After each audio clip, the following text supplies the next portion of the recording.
Alhamdulillah wassalatu wassalamu ala Rasulillah nabiyina Muhammadin wa alihi wa sahbihi wa man walah.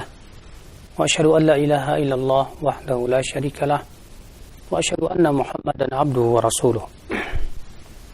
Qala Allah ta'ala fi kitabihil karim, ya ayyuhalladzina amanu taqullaha haqqa tuqatih wa la tamutunna illa wa antum muslimun. Amma ba'd.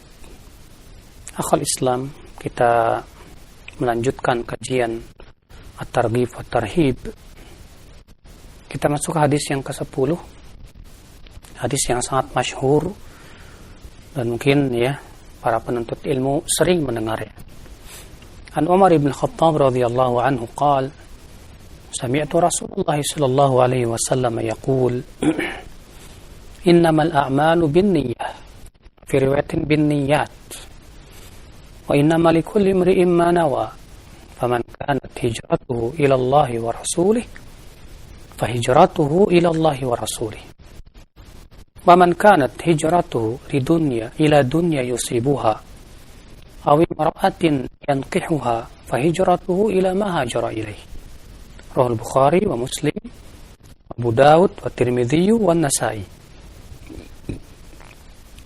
Rasulullah sallallahu alaihi wasallam bersabda, innamal a'malu binniyat. Sesungguhnya amal itu dengan niat. Ya. Ada dua lafaz. Lafaz yang pertama binniyah, dengan niat. Ya. Itu bentuk tunggal. Dan lafaz yang kedua dengan bentuk jamak, binniyat, begitu. Ya, sesungguhnya amal itu dengan niat-niat. Dan sesungguhnya setiap orang akan mendapatkan apa yang ia niatkan. Maksudnya ia akan mendapatkan dosa atau siksa. Maka barang siapa ia akan mendapatkan pahala atau dosa. Maka barang siapa yang hijrahnya kepada Allah dan Rasulnya, artinya niat dalam hijrahnya benar-benar ya kepada Allah Subhanahu wa taala dan Rasulnya, fahijratuhu ilallahi wa rasulih, maka hijrahnya kepada Allah dan Rasulnya. Wa man kanat hijratuhu lidunya, tapi siapa yang hijrahnya itu karena dunia, ya, yang ingin ia cari atau yang ingin ia raih, aw imra'atin yankihuha, atau karena wanita yang ingin ia nikahi, fahijratuhu ila ma hajara ilaih,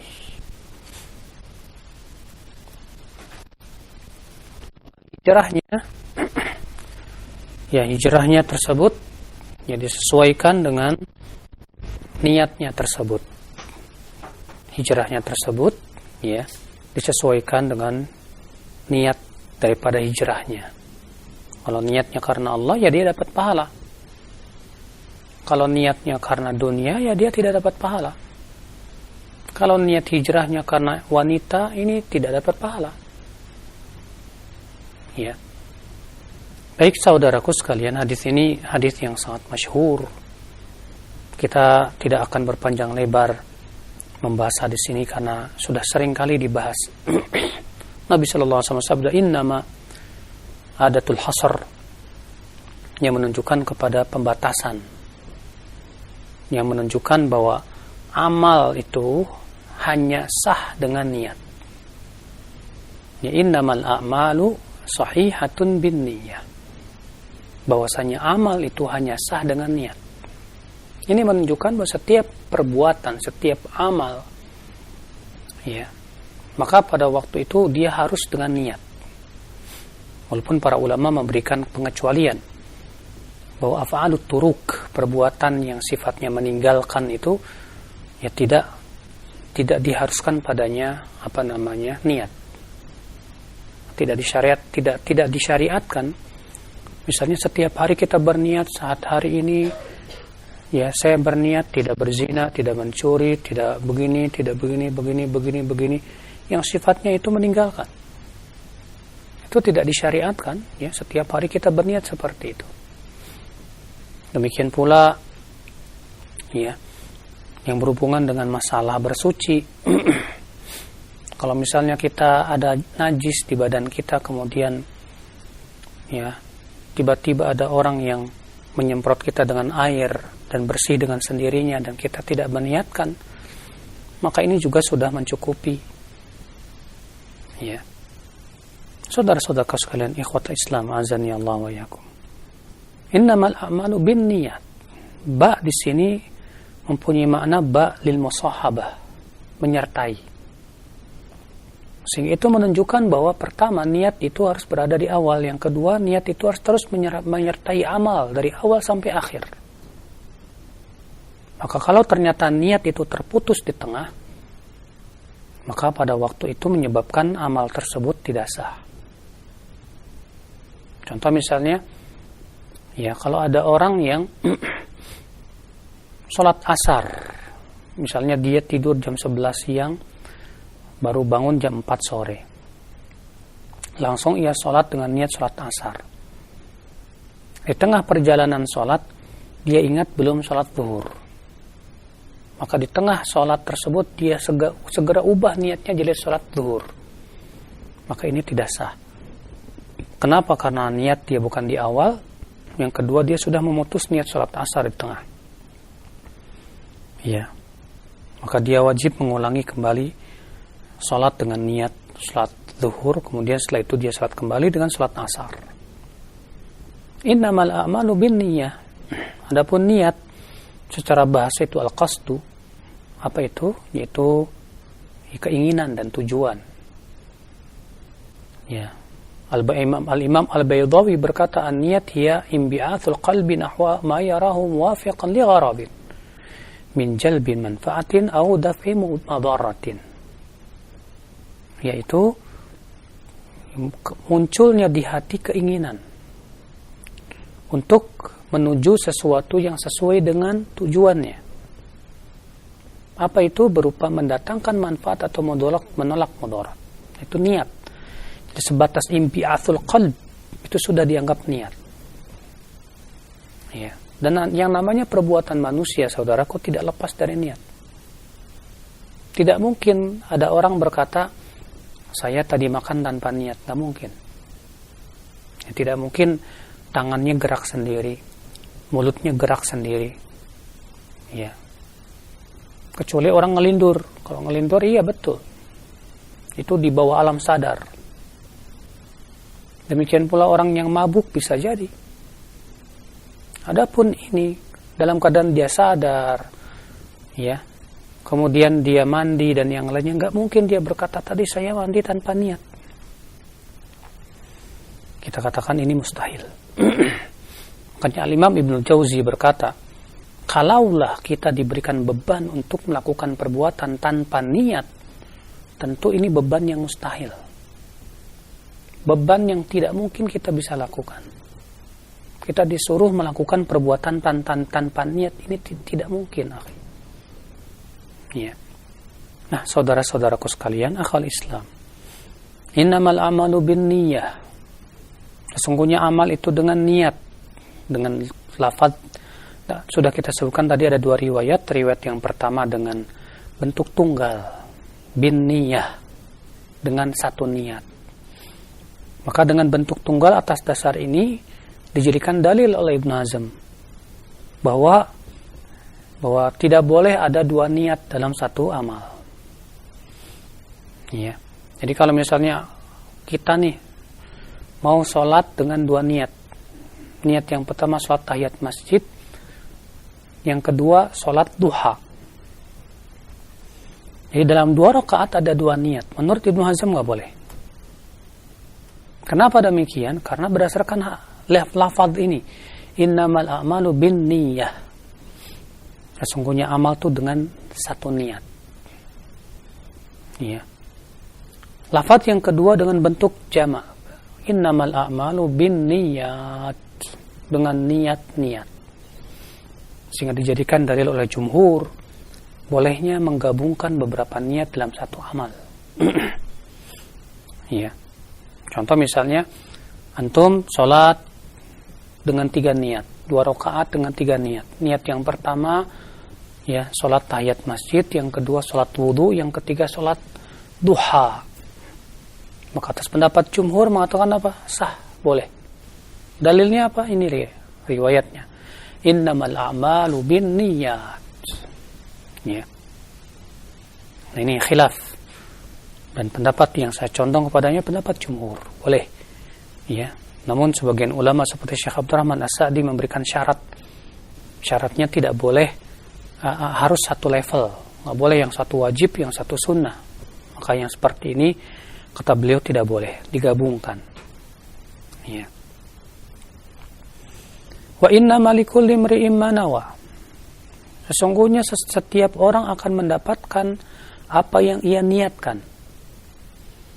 Ya, artinya kalau dia niatnya karena Allah, dia dapat pahala. Kalau dia niatnya bukan karena Allah, maka dia dapat berdosa. Dia berdosa. Ini menunjukkan ya, akhi, niat itu lebih baik daripada amal. Kenapa demikian? Karena seorang bisa mendapatkan pahala hanya dengan niat. Ya. Nabi mengatakan setiap orang akan mendapatkan apa yang ia niatkan. Bahkan terkadang gara-gara niat seseorang dapat dosa. Contoh misalnya, ada orang minum air putih, tapi dengan niat minum arak. Ya, dia menyangka itu arak, pas diminum ternyata air putih. Berdosa? Berdosa. Sebaliknya ada orang kehausan, cari air, disangkanya itu air putih. Lalu dia minum ternyata arak, maka ia mabuk. Sepertinya berdosa, tidak berdosa. Karena sama sekali tidak ada niat untuk mabuk-mabukan. Ya. Makanya dari itulah ya, para ulama menyebutkan sebuah kaidah al-umuru bimaqasidiha, bahwa perkara itu sesuai dengan tujuan maksudnya apa, niatnya apa.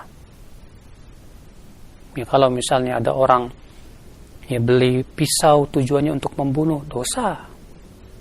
Tapi kalau dia beli pisau tujuannya untuk ya motong-motong bawang dan yang lain untuk masak, nggak masalah, bahkan bisa berpahala. Maka ya akhir Islam, niat ini penting sekali untuk kita luruskan.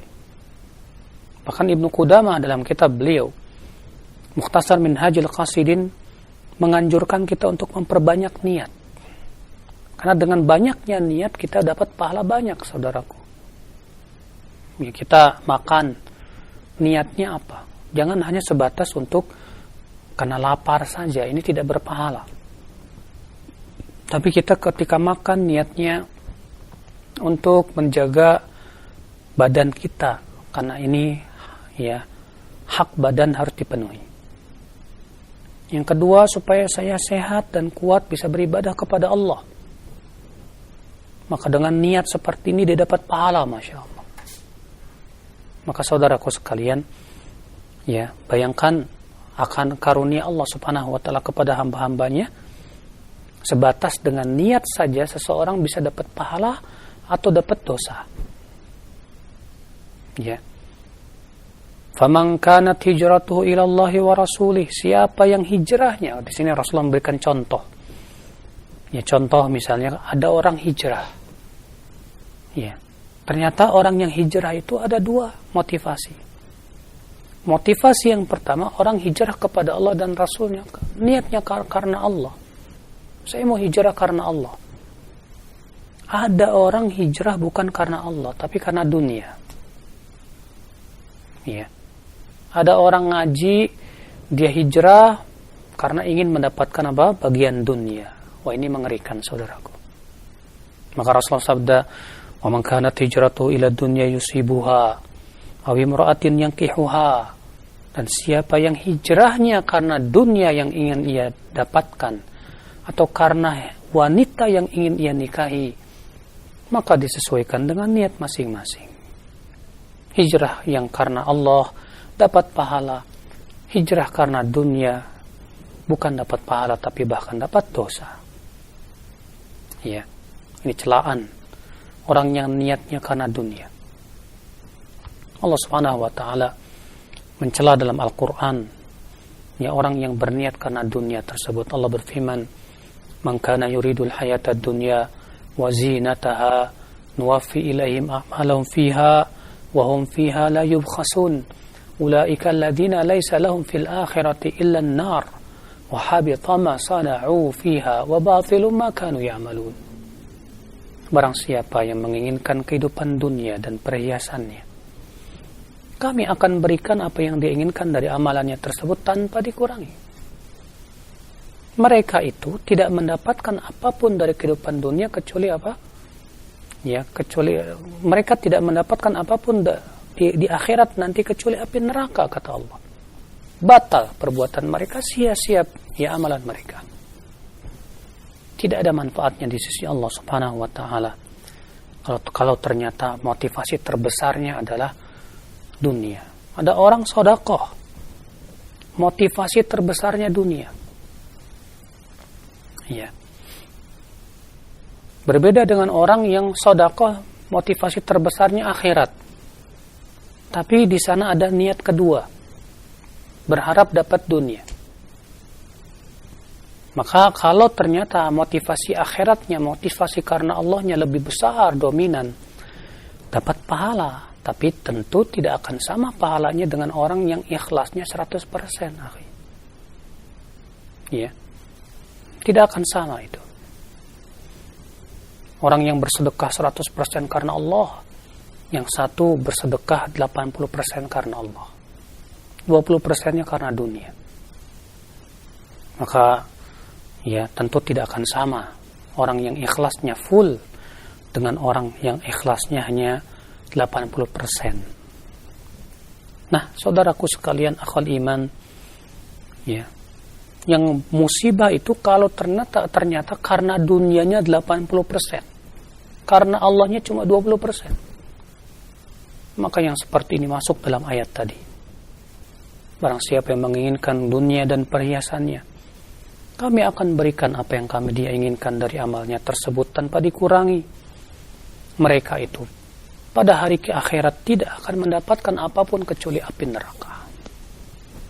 Batal perbuatannya, sia-sia amalnya. Ya.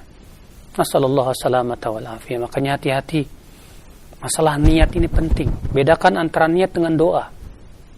Kalau Anda berdoa minta kepada Allah dunia, silahkan. Tapi ini masalah niat ibadah. Anda sholat tahajud niatnya karena dunia. Wah, ini bahaya. Kita sholat duha niatnya karena dunia, ini bahaya. Ya.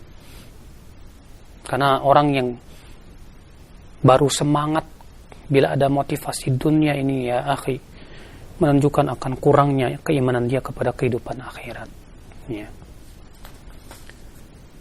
Kita masuk hadis yang ke-11. Wa an Aisyah radhiyallahu anha qalat qala Rasulullah sallallahu alaihi wasallam yaghzu jayshunil Ka'bata fa idza kanu bi bayda'a min al-ard yukhsafu bi awwalihim wa akhirihim. Qalat qultu ya Rasulullah kaifa yukhsafu bi awwalihim wa akhirihim wa fihim aswaquhum wa man laysa minhum. Qala yukhsafu bi awwalihim wa akhirihim thumma yub'atsuna ala niyyatihim.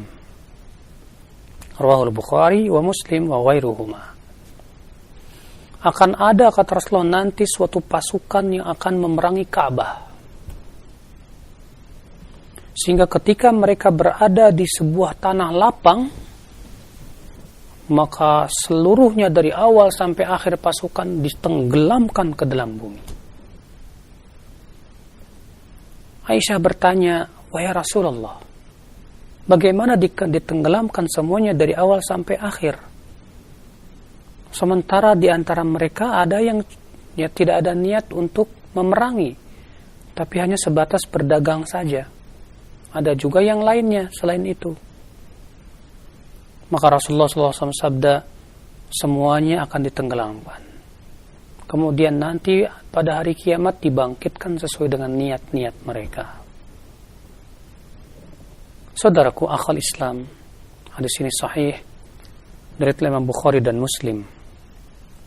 Hadis ini akhi menunjukkan yang pertama mukjizat Rasulullah SAW, di mana Allah memberikan wahyu kepada beliau tentang sesuatu yang akan terjadi di masa depan. Di sini Rasulullah SAW mengabarkan akan adanya suatu pasukan yang akan memerangi Ka'bah. Ya. Nanti di akhir zaman tuh, ya, usaha-usaha orang untuk menghancurkan Ka'bah itu terus. Dan dalam riwayat yang lain yang sahih, bahwa nanti Ka'bah akan berhasil dihancurkan oleh seorang Ethiopia. Ya. Di mana dia akan menghancurkan Ka'bah, ya. Dan setelah itu tidak ada lagi orang yang haji dan umroh. Itu nanti di akhir zaman mendekati hari kiamat. Adapun pasukan ini berbeda lagi. Ya. Nabi SAW mengatakan nanti akan ada pasukan, kata Rasulullah, yang akan memerangi Ka'bah. Apabila mereka telah berada di sebuah tanah lapang, Allah tenggelamkan semuanya. Ya. Maka Aisyah radhiyallahu anha merasa muskil. Ini menunjukkan seorang murid boleh bertanya kepada seorang ustadz dalam perkara yang dia belum pahami dalam sebuah pelajaran. Kalau misalnya ustadz menyampaikan suatu pelajaran atau suatu hadis atau suatu ayat, lalu ada perkara yang sifatnya muskil, ya, maka silahkan tanyakan kepada ustadz untuk menghilangkan muskilnya tersebut, ya, sesuatu yang sifatnya itu, ya, membuat kita bingung, ya. Dan itu tidak termasuk dalam hadis larangan banyak bertanya, karena ada hadis yang melarang kita untuk banyak bertanya. Aisyah radhiyallahu anha bertanya, "Ya Rasulullah, bagaimana akan ditenggelamkan seluruhnya? Sementara kan di antara mereka ternyata ada yang cuma niatnya berdagang, ada yang niatnya lain, dia pengen tahu jalannya aja." Kata Rasulullah SAW, semuanya tenggelamkan. Ini menunjukkan bahayanya kita kumpul bersama orang yang berbuat maksiat, akhi. Ini kita kumpul-kumpul bersama orang yang ghibah. Kita kumpul walaupun kita nggak ikut-ikutkan ghibah. Kita berkumpul yang ya bersama orang-orang yang berbuat syirik, walaupun kita niatnya saya nggak berbuat syirik. Tapi keberadaan kita di tempat itu, kalau ternyata Allah turunkan azabnya, kena semuanya. Kena luar biasa. Mengerikan, saudaraku sekalian. Ya. Makanya jangan kita meramaikan tempat-tempat maksiat. Ya, kalau ada orang bertanya, "Ustadz, boleh nggak saya jualan di malam tahun baru?" Orang-orang pada merayakan tahun baru dengan tiup trompet dan yang lainnya. Kita katakan kalau Allah turunkan azab, kamu juga kena. Ya. Sebab kamu sudah meramaikan acara-acara yang jelas-jelas tidak sesuai dengan Islam, saudaraku. Ya. Maka dari itulah, hati-hatilah. Jangan sampai kita berada di suatu tempat yang di situ orang memaksiati Allah Subhanahu wa taala, yang berakibat kalau Allah turunkan azabnya kita semua kena. Ya. Hadis ini menunjukkan akhwat Islam bahwa manusia kelak pada hari kiamat akan dibangkitkan sesuai dengan niat masing-masing. Karena Rasulullah SAW sabda ini, ya, thumma yub'atsuna ala niyatihim. Kemudian mereka akan dibangkitkan nanti pada hari kiamat sesuai dengan niat mereka. Ini menunjukkan akan adanya hari kebangkitan, di mana manusia setelah dimatikan seluruhnya di hari kiamat, hancur seluruhnya, Allah pun kemudian akan, ya, membangkitkan kembali manusia. Yang disebutkan dalam hadis Nabi SAW bahwa ada bagian tubuh manusia yang tidak akan hancur. Itu tulang ekornya, bagian tulang ekor yang kecil. Ya. Maka dari situlah, ya, kata Rasulullah SAW, Allah akan kembali menumbuhkan manusia sebagaimana Allah menumbuhkan pepohonan dari biji yang kecil, menjadi tumbuh menjadi manusia kembali, ya. Lalu kemudian mereka dibangkitkan dari kubur-kubur mereka. Wallahu ala kulli syai'in qadir. Dan Allah Subhanahu wa taala Maha kuasa atas segala sesuatu. Ya. Makanya Kebangkitan ini, akhi, ditolak oleh orang-orang yang tidak beriman. Mereka mengatakan, mana mungkin manusia yang sudah tulang belulang kemudian bangkit kembali. Maka Allah berfirman, "Adharaba lana mathalan wa nasiya khalqah. Qala man yuhyil 'idhama wa hiya ramim. Qul yuhyiha alladhi ansha'aha awwala marrah wa huwa bikulli khalqin 'alim." Ia memberikan permisalan kepada kami, ya, dan ia lupa kepada penciptaannya sendiri. Dia berkata, siapa yang bisa menjadikan tulang belulang yang sudah hancur hidup kembali? Ya. Maka Allah menjawab apa? Qul yuhyiha alladhi ansha'aha awwala marrah. Katakan, yang akan menghidupkannya adalah yang telah menciptakannya pertama kali. Allah mampu menciptakan kita pertama kali dari saripati air mani, menjadi segumpal darah, kemudian segumpal daging, kemudian tulang, kemudian dibungkus dengan daging, sampai menjadi manusia yang apa? Sempurna. Lalu kita pun dilahirkan oleh ibu kita ke dunia. Kalau Allah mampu untuk melakukan itu dan menciptakan manusia dari awal pertama kali, maka Allah sangat mampu, saudaraku, untuk membangkitkan manusia dari alam kubur yang menjadi manusia kembali. Sangat mampu, mudah bagi Allah. Allah juga berfirman, ayahsabul insanu ayyutraka sudah. Apakah manusia mengira akan dibiarkan sia-sia? Ya, alam yakun nutfatan min mani yumna. Bukankah dia tadinya adalah setetes air mani? Ya, kemudian dia menjadi segumpal darah, lalu Allah menciptakannya dan menyempurnakan penciptaannya. Setelah itu Allah mengatakan apa? Alaysa dzalika biqadirin ala an yuhyiyal mauta. Bukankah itu menunjukkan Allah mampu untuk menghidupkan yang telah mati?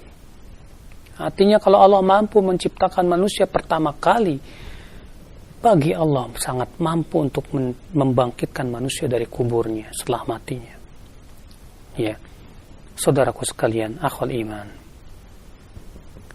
Kita masuk hadis yang ke-12. Wa an Anas bin Malik radhiyallahu anhu qala: Raja'na min ghazwati Tabuk ma'an Nabi sallallahu alaihi wasallam.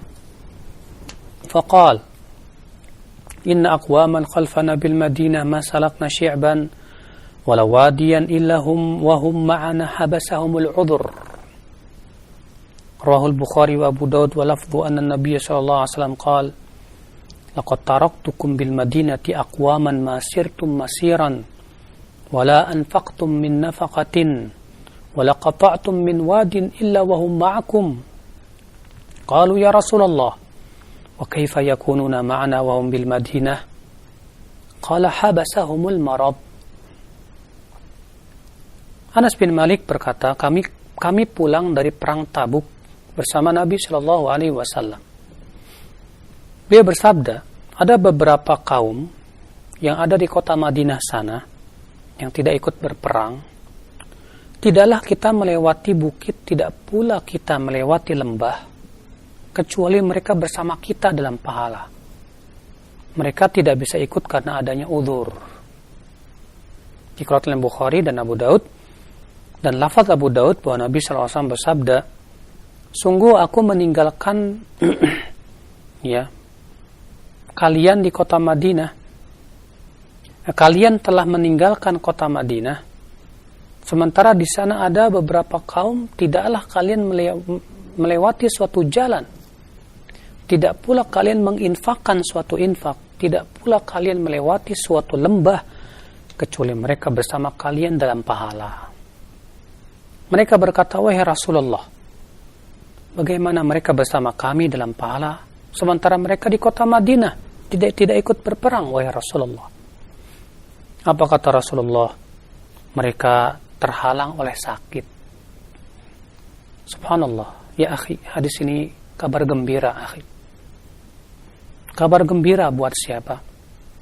Buat orang yang dia ingin ikut serta dalam sebuah kebaikan. Dia ingin sekali, keinginan dia kuat ingin melakukan suatu perbuatan kebaikan. Tapi qadarullah, misalnya dia sakit, qadarullah dia ya terkena ada halangan sehingga dia tidak bisa ikut. Maka kata Rasulullah SAW apa? Tidaklah mereka yang berangkat itu melewati suatu jalan, melewati lembah, tidak pula mereka menginfakkan suatu infak kecuali orang yang terhalang ini dapat pahalanya. Masya Allah. Ya, hanya karena apa? Niat. Dia tidak bisa ikut karena apa? Karena ada udzur syar'i masalahnya. Maka dari itulah ya akhi, ya, para ulama mengatakan kalau ada orang yang berniat berbuat kebaikan, kemudian ketika ia hendak melakukan kebaikan itu, qadarullah dia sakit atau ada udzur syar'i yang lain. Maka kalau dia punya kebiasaan melakukan perbuatan tersebut, dia punya rutinitas dalam melakukan amalan tersebut, maka pahalanya sama seperti dia melakukan. Itu ditunjukkan dalam hadis yang lain ya. Nabi SAW bersabda, "Idza maridal 'abdu aw safar, kutiba lahu min salatihi ma kana muqiman sahihan." Apabila seorang hamba ya sakit atau ia pergi safar, maka ditulislah dari salatnya untuk dia seperti dia tidak sakit dan tidak safar. Masya Allah. Seperti dia sehat, sama. Pahalanya sama. Ini kabar gembira, akhi. Terutama buat Anda yang punya rutinitas dalam mengamalkan suatu amal. Ya. Jadi kita misalnya udah biasa sholat tahajud, ya. Kalau Allah suatu malam kita sakit nggak bisa sholat tahajud, maka tetap dengan niat kita dapat pahala sama seperti kita sehat. Luar biasa kan? Inilah kasih sayang Allah Subhanahu wa taala kepada kita, saudaraku. Ini menunjukkan akan pentingnya niat, ya. Dimana dengan niat, ketika kita tidak bisa melakukan kebaikan karena ada udzur yang syar'i, disitulah kita tetap diberikan pahala besar oleh Allah Azza wa Jal. Semoga yang saya sampaikan bermanfaat pada pagi hari ini. Ya, billahi taufiq.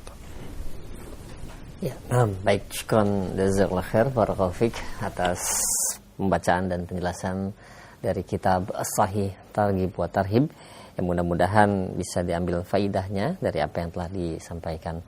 Alhamdulillah. Baik, untuk selanjutnya kami buka sesi interaktif, sesi soal jawab. Kami angkat di layanan pesan singkat mengenai niat. Assalamualaikum warahmatullahi wabarakatuh. Ya Ustaz, saya pernah membaca di dalam satu buku bahwa niat itu boleh diucapkan, niat di dalam ibadah, sebagaimana Nabi mengucapkan niat ketika akan haji dan umroh. Benarkah demikian? Ketahuilah saudaraku, pertama, ketika Nabi SAW mengucapkan labbaik Allahumma umroh, itu sebetulnya sama halnya dengan takbiratul ihram dalam sholat. Kenapa? Karena niat untuk haji atau umrah itu sudah ada dari semenjak kota Madinah. Ketika Nabi dengan para sahabatnya berangkat untuk haji dan umrah, bukankah sudah ada niat di kota Madinah? Sudah ada. Nah, ketika seorang mengucapkan talbiyah labbaik Allahumma hajjan umrah, maka ya, pendapat yang sahih ini bukan melafazkan niat, tapi ia sama halnya dengan takbiratul ihram dalam sholat. Karena ini syarat untuk masuk dalam ihram. Sebagaimana takbiratul ihram adalah merupakan ya pembuka untuk masuk dalam sholat.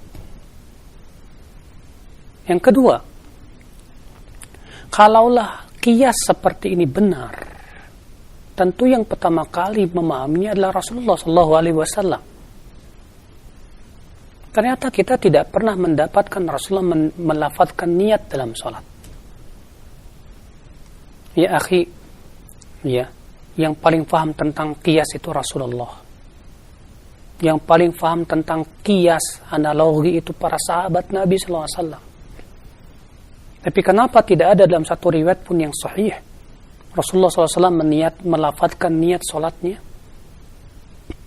Ya, tidak pula para sahabat Rasulullah SAW, tidak pula para tabi'in, tidak pula para tabi'ut tabi'in, dan ternyata itu munculnya di belakangan hari saja. Ya akhi, ya, petunjuk yang terbaik adalah petunjuk Rasulullah SAW. Yang paling paham tentang masalah din dan agama ini adalah Rasulullah SAW. Maka kias seperti ini harusnya Rasulullah pahami dalam hidupnya. Ya. Maka dari itulah ya, pendapat yang mengatakan boleh melafazkan niat dalam sholat, pendapat yang sangat lemah. Ya, kenapa? Karena berdasarkan kias ya dengan ucapan haji katanya, yang padahal Rasulullah lebih paham kias daripada kita. Ya, kalau itu baik, padahal yang sholat bersama Rasulullah puluhan, bahkan ratusan, bahkan ribuan sahabat. Ternyata tidak ada satupun sahabat yang menukil kepada kita Rasulullah SAW melafazkan niat dalam sholat. Bahkan ketika Rasulullah SAW yang melihat seorang Arab yang sholatnya dengan penuh cepat begitu ya, tidak tumaknina, yang disebut dengan sholat al-musi' sholatahu. Apa kata Rasulullah sallallahu alaihi wasallam? Ya, idza qumta ila shalah fatawadda thumma istaqbil al-qiblah fakabbir. Kalau kamu mau salat, kata Rasulullah, berwudulah. Kemudian menghadaplah kiblat, lalu bertakbirlah. Ya, kalaulah itu disyariatkan, tentu Rasulullah SAW akan mengatakan apa? Dan ucapkan niat. Ya akhi, ya, maka dari itulah saudaraku sekalian, pendapat yang sahih, yang rajih, dan itu yang ditunjukkan oleh perbuatan Rasul dan para sahabatnya, demikian pula para tabi'in dan tabi'ut tabi'in, bahkan imam madhab seperti Imam Ahmad, Imam Malik, Imam Syafi'i, dan Imam Abu Hanifah. Mereka sama sekali tidak pernah melafazkan ya niatnya untuk sholat, tidak pula niatnya untuk saum. Ya, wallahu a'lam. Nah. Iya, baik, mudah-mudahan dipahami dan sangat jelas dari apa yang telah disampaikan oleh Ustaz. Selanjutnya yang kedua, ada pertanyaan dari hamba Allah yang berada di Pagar Alam, Sumatera. Ya Ustadz, bolehkah menggabungkan niat puasa membayar hutang puasa Ramadan dengan puasa Syawal? Yang sahih dari pendapat para ulama tidak bisa. Kenapa demikian? Karena Nabi SAW bersabda, man shoma Ramadana thumma atba'ahu sittan min Syawal faka'annama shoma ad-dahr. Siapa yang berpuasa Ramadan, lihat, siapa yang berpuasa Ramadan kemudian diikuti 6 hari Syawal, seakan-akan ia berpuasa setahun penuh. Ketika Nabi mengatakan siapa yang berpuasa Ramadan, kalau masih ada bocor atau qadaan, dia belum sempurna Ramadannya. Disebut siapa yang telah berpuasa Ramadan, ini khusus buat mereka yang telah sempurna Ramadannya. Kemudian baru diikuti 6 hari Syawal. Pahalanya apa? Seperti setahun penuh. Berarti itu menunjukkan apa? Menunjukkan kepada jumlah bilangan. Karena 1 bulan sama dengan 30 hari. 6 ditambah 6 jadi 36 hari. 1 harinya dihitung berapa? 10. Berarti kalau di 36 dikali 10 berapa? 360. Dan itu adalah merupakan jumlah tahun Hijriyah. 1 tahun Hijriyah, saudaraku sekalian.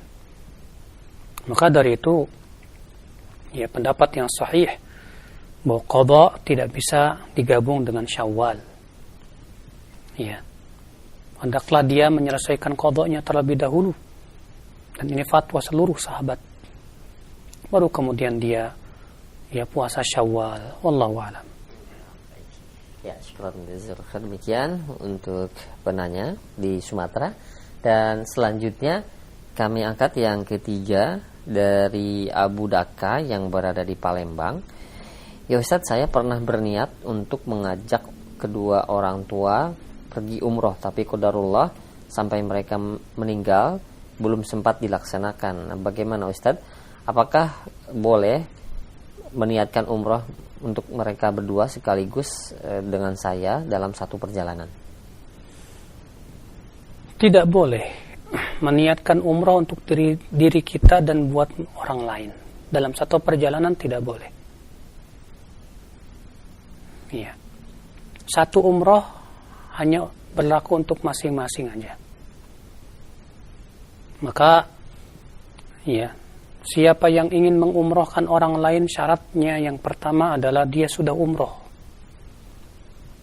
Kalau dia sudah umroh untuk dirinya sendiri, maka pada waktu itu boleh dia mengumrohkan orang lain. Bagaimana kalau saya setelah selesai umroh untuk diri saya sendiri, besoknya saya pergi ke Tanim, kemudian saya pergi lagi untuk umroh, niatnya untuk orang tua, boleh tidak? Ikhtilaf para ulama. Sebagian ulama membolehkan seperti Syekh Shalih Fauzan, ya. Sebagian ulama lagi mengatakan tidak boleh. Kenapa tidak ada contohnya di zaman Rasulullah SAW, tidak pula di zaman sahabat? Tidak pernah Rasulullah SAW dalam satu perjalanan beberapa kali umroh. Tidak pula para sahabat, mereka melakukan beberapa kali umroh. Hatta Aisyah radhiyallahu anha pun yang minta umroh, karena beliau tidak sempat umroh sebelumnya karena beliau terkena haid. Iya. Tidak ada satupun riwayat Rasulullah dan para sahabatnya melakukan dalam satu perjalanan beberapa kali umroh, dan ini pendapat yang saya condong kepadanya. Ya wallahu a'lam. Nah, baik, demikian untuk penanya Bu Daka yang berada di Palembang. 3 pertanyaan sudah kami ajukan dan selanjutnya kami beralih di layanan telepon. Silahkan kami berikan kesempatan. Iya. Waalaikumsalam warahmatullahi wabarakatuh. Dengan siapa di mana? Dengan Bu Tania di Cibinong. Silahkan Bu Tania. Ya. Ini Kak Putih, ini saya mau bertanya, seandainya kita punya niat baik, lalu belum terwujud sampai sini, nah gimana caranya supaya tidak menjadi beban, tidak menjadi pikiran ngambang di keinginan kita yang belum tercapai? Mohon nasihat Ustaz. Jazakumullah khairan. Assalamualaikum warahmatullahi wabarakatuh. Assalamualaikum. Kalau kita ingin berkeinginan berbuat baik, tapi sampai saat ini belum tercapai. Kenapa belum tercapainya? Oh, karena saya belum mampu. Oh, karena saya belum ada kesempatannya. Ya. Maka ketidakmampuan itu, kalau memang ternyata dia misalnya berniat baik tapi belum mampu, dia sudah dapat pahala dengan niatnya tersebut. Contoh misalnya sebuah hadis Nabi Shallallahu Alaihi Wasallam, beliau bersabda, "Innamad dunya li arba'ati nafar." Dunia itu untuk 4 orang, kata Rasulullah Sallallahu Alaihi Wasallam. Siapa yang pertama? Abdun ruziqa ilman wa malan. Seorang hamba yang diberikan rezeki 2. Yang pertama rezeki ilmu, yang kedua rezeki harta. Ya. Dia dengan ilmunya dia bertakwa kepada Allah, dia sambung silaturahim, dan dia menunaikan hak hartanya, dia sedekahkan dan ya dikeluarkan zakatnya. Kata Rasulullah, ini orang ya bi afdalil manazil, ini orang yang paling utama ya derajatnya. Yang kedua kata Rasulullah SAW, abdun ruziqa ilman walam yurzaq malan. Hamba yang diberikan rezeki ilmu tapi tidak diberikan rezeki harta. Wa huwa shadiqun niyyah, tapi niat dia benar. Dia berkata apa? Kalau aku punya harta seperti dia, aku ingin berinfak, bersedekah seperti dia. Apa kata Rasulullah? Wa huma fil ajri sawa. Maka keduanya dalam pahala sama. Pahala apa? Pahala niat. Nah, Ibu, Ya, ada berniat kebaikan. Contoh misalnya saya ingin umroh atau haji, tapi belum bisa terwujud karena saya belum punya duit. Maka dengan niatnya saja kita sudah dapat pahala, alhamdulillah. Ya. Kita ingin bersedekah, tapi qadarullah ya, karena banyak keperluan yang sifatnya itu urgen, akhirnya belum sempat untuk sedekah sampai hari ini. Karena ada udzur yang sifatnya syar'i. Maka dengan niatnya saja kita sudah dapat pahala, alhamdulillah. Ya. Jadi kita tidak usah bersedih. Dalam artian kita tidak dapat pahala gara-gara itu, tidak. Kita tetap dapat pahala dengan niat kita, Ibu. Ya, tapi kalau misalnya Ibu, saya tetap berusaha bagaimana bisa mewujudkan cita-cita saya, keinginan baik saya, alhamdulillah. Kalau ternyata sudah terwujud, Allah pun mudahkan sebab-sebabnya, kemudian kita bisa melakukan kebaikan, alhamdulillah. Tentu itu kebaikan di atas kebaikan. Ya. Tapi kalau ternyata qadar Allah belum berikan kepada kita kemampuan untuk melakukannya, maka ya dengan niat kita pun kita tetap dapat pahala. Ya, Allahu a'lam.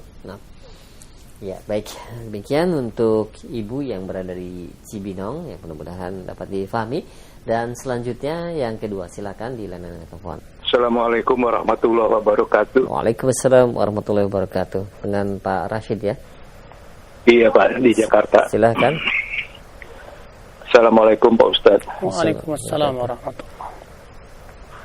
Ini terkait dengan niat Pak Ustadz. Saya subuh itu kalau di masjid tempat saya sholat, menjalankan kotak amal itu Pak Ustadz. Nah, ketika sebelum memasukkan uang, saya berniat pahalanya untuk kedua orang tua saya atau yang lainnya gitu. Nah, pertanyaannya, ada Ustadz yang mengatakan sebaiknya niatnya itu untuk satu-satu, misalnya bapak ibu, terus kedua misalnya yang lain gitu Pak Ustadz. Nah, apakah demikian ataukah saya meniatkan untuk beberapa orang dan ini misalnya rutin dilakukan setiap subuh walaupun mungkin jumlahnya nggak seberapa. Nah, ini mohon pencerahan dari Pak Ustadz, apakah yang saya lakukan ini benar? Terima kasih. Assalamualaikum warahmatullahi wabarakatuh. Waalaikumsalam warahmatullahi wabarakatuh. Mohon maaf saya tidak tahu jawabannya, Pak. Iya, nanti mungkin saya tanyakan kembali di kesempatan yang lainnya ya, dengan pemateri yang lainnya. Baik, dan selanjutnya silahkan yang ketiga di layanan telepon. Halo, Assalamualaikum. Waalaikumsalam warahmatullahi wabarakatuh. Dengan siapa di mana? Ustaz, Anda mau menanya, Ustaz? Iya, silakan. Dengan siapa di mana? Ana hamba Allah dari Serang, Banten. Silakan. Pertanyaannya. Kriteria orang yang mentalak dunia itu seperti apa, Ustaz? Orang yang apa? Mentalak dunia. Mentalak dunia? Itu saja ya, cukup ya. Seperti para sahabat yang dilakukan. Baik. Malik bin Dinar seperti itu, Ustaz. Iya. Baik, ditunggu jawabannya. Mentalak dunia maksudnya apa? Kalau mentalak dunia artinya kita meninggalkan dunia sama sekali, ini tidak disyariatkan. Apakah Rasulullah SAW meninggalkan dunia sama sekali? Tidak. Qudwah kita Rasulullah. Rasulullah SAW istrinya berapa Anda tahu? Ya. Ada seorang Arab Badui berkata, aku diberi oleh Rasulullah SAW 2 lembah kambing. Ya, bayangkan Rasulullah memberi seorang Arab Badui, ya karena ia termasuk mu'allaf, ya, supaya ia mau kuat keislamannya. Diberikan oleh Rasulullah 2 lembah kambing, bayangkan. Apakah Rasulullah SAW meninggalkan dunia? Tidak. Ya. Namun Rasulullah SAW tidak bermewah-mewahan. Rasulullah SAW sederhana kehidupannya. Rasulullah SAW mencukupkan dengan yang sedikit dari kehidupan dunia. Rasulullah SAW tidak tamak terhadap dunia. Bahkan Rasulullah SAW hanya mengharapkan kehidupan akhirat. Ya. Rasulullah Shallallahu Alaihi Wasallam qanaah, merasa puas dengan apa yang ada. Nah itulah ya yang harus dilakukan. Jadi zuhud itu adalah seperti zuhudnya Rasulullah. Jangan kita mengikuti sebagian orang-orang yang dia mentalak dunia, akhirnya dia tinggalkan dunia sama sekali, seperti zuhudnya orang sufi yang nggak menikah, ya, dan yang lainnya. Jelas ini tidak sesuai dengan sunnah. La wallah. Ketika ada 3 orang datang kepada istri-istri Nabi SAW dalam hadis riwayat Muslim, ya, untuk bertanya bagaimana ibadah Rasulullah SAW, maka kemudian para istri Nabi pun mengabarkan kepada 3 orang ini. Ya, maka apa yang terjadi? Faka'annahum taqalluha, seakan-akan 3 orang ini menganggap ibadah Rasulullah itu sedikit sepele. Maka yang pertama berkata apa? Saya tidak akan tidur malam, saya akan ibadah terus. Yang kedua apa? Saya tidak akan menikah, saya akan terus beribadah. Yang ketiga apa? Saya akan terus berpuasa, tidak akan berbuka-buka. Rupanya ucapan 3 orang ini sampailah ke Rasulullah SAW.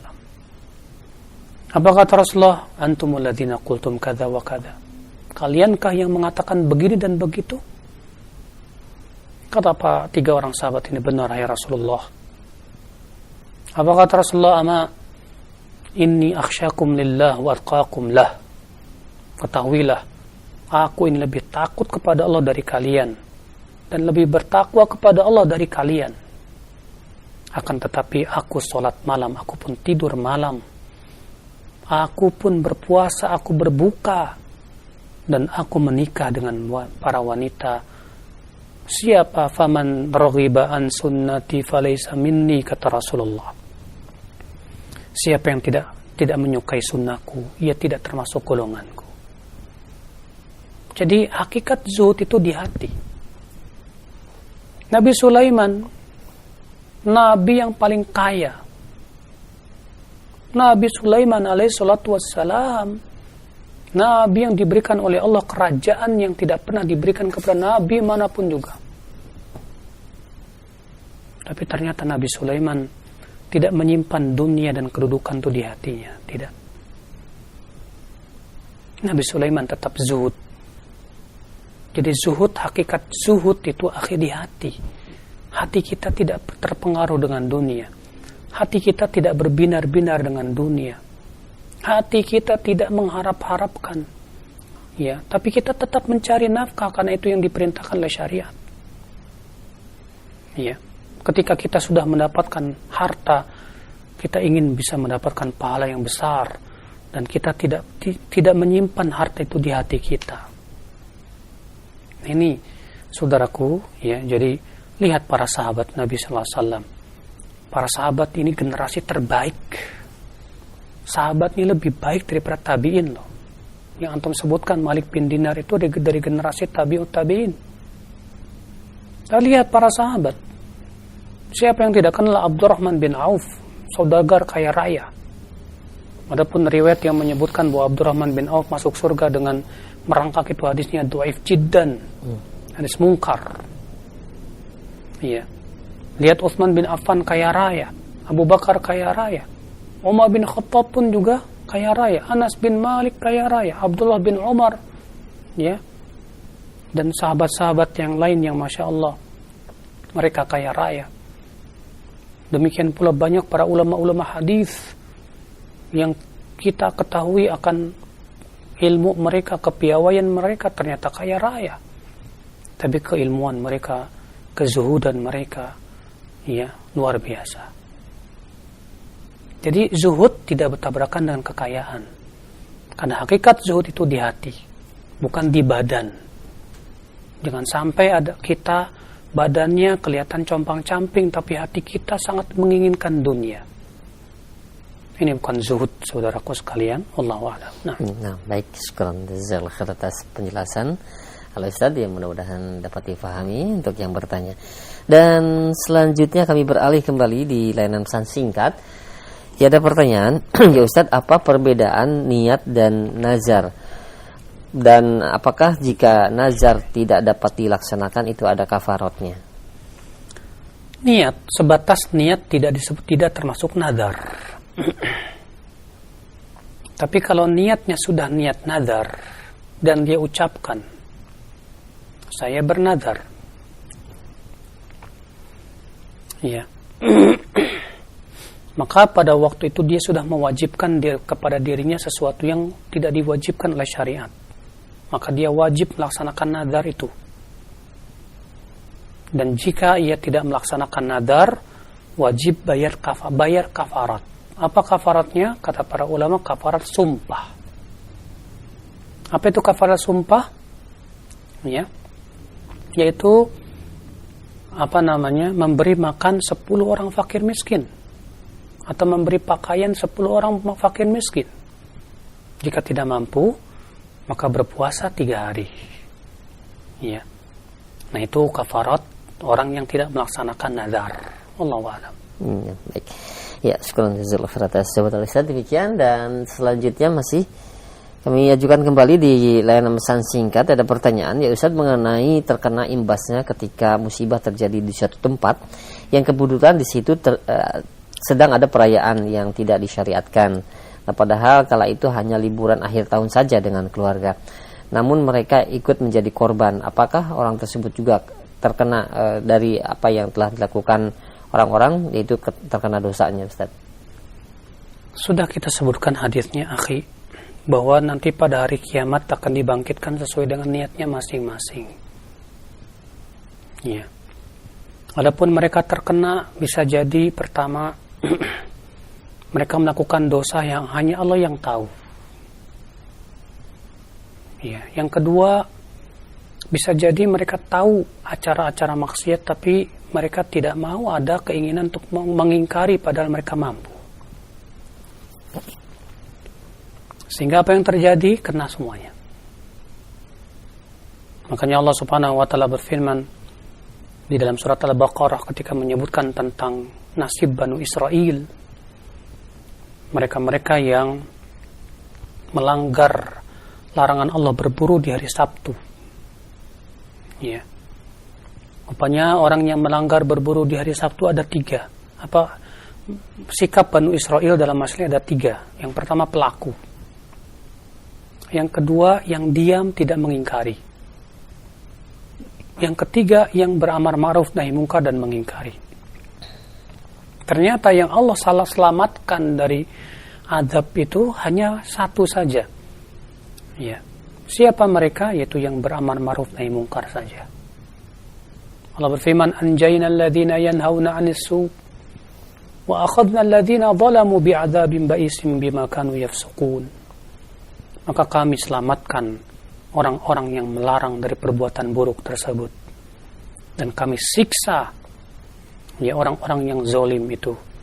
Berarti yang terkena siksa Allah 2, pelaku, dan yang diam dari kemungkaran padahal dia mampu untuk mengingkari. Maka ya rata-rata ketika azab datang itu dua ini yang kena, pelaku dan yang diam, bisu. Adapun mereka yang mengingkari kemungkaran dan memberi nasihat, selalu kita mendengar mereka diselamatkan oleh Allah Subhanahu wa taala dari apa?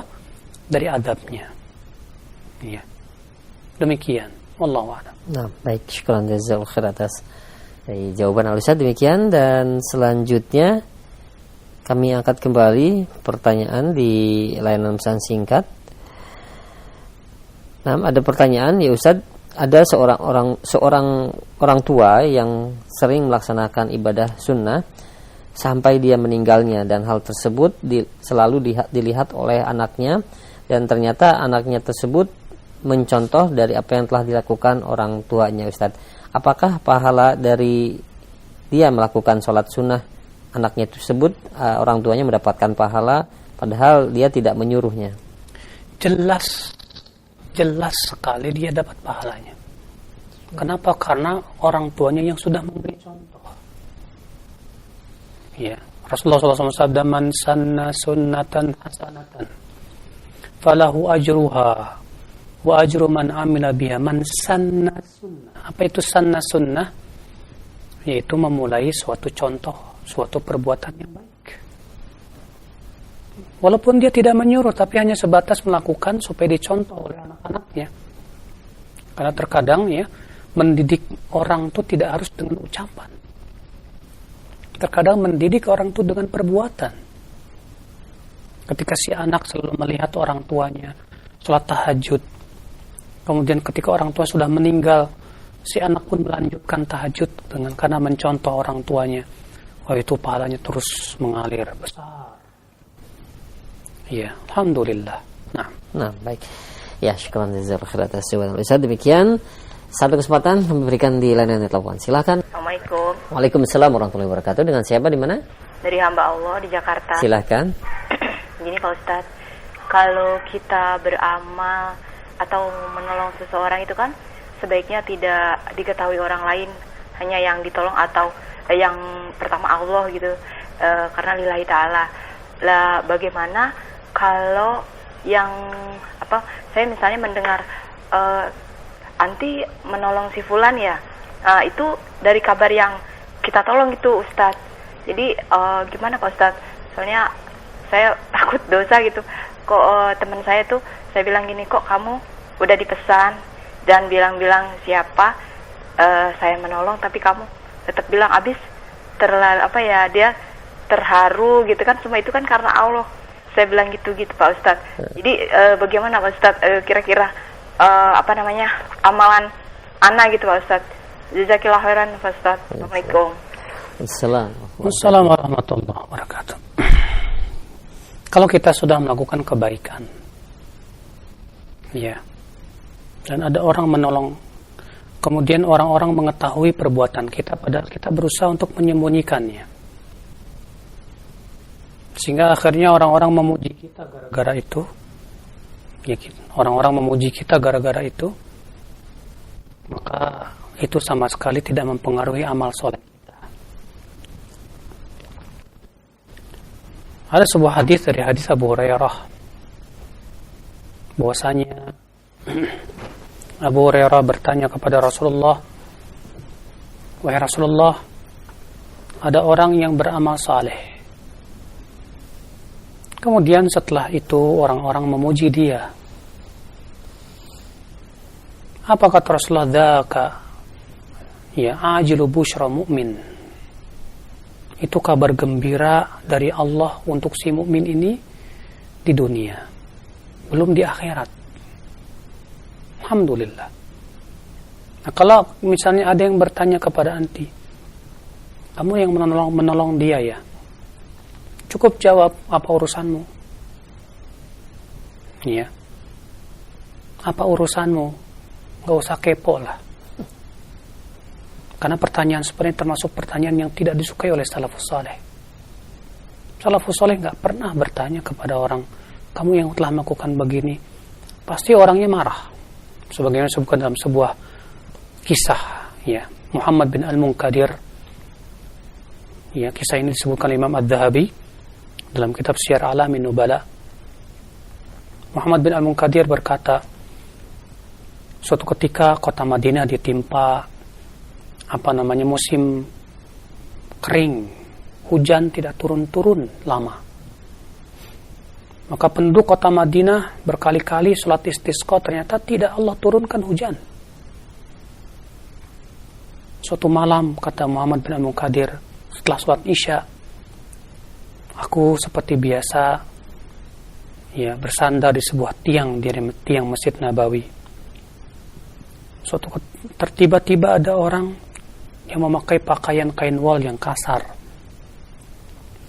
Dia sholat di depanku. Lalu kemudian dia berdoa setelah sholat, ya Allah, penduduk kota Madinah berkali-kali sholat istisqa, minta kepada Engkau hujan, dan ternyata Engkau belum kabulkan. Ya Allah, malam ini aku akan terus berdoa kepada Engkau, dan akan terus berdoa sampai Engkau turunkan hujan. Rupanya si hamba ini terus berdoa.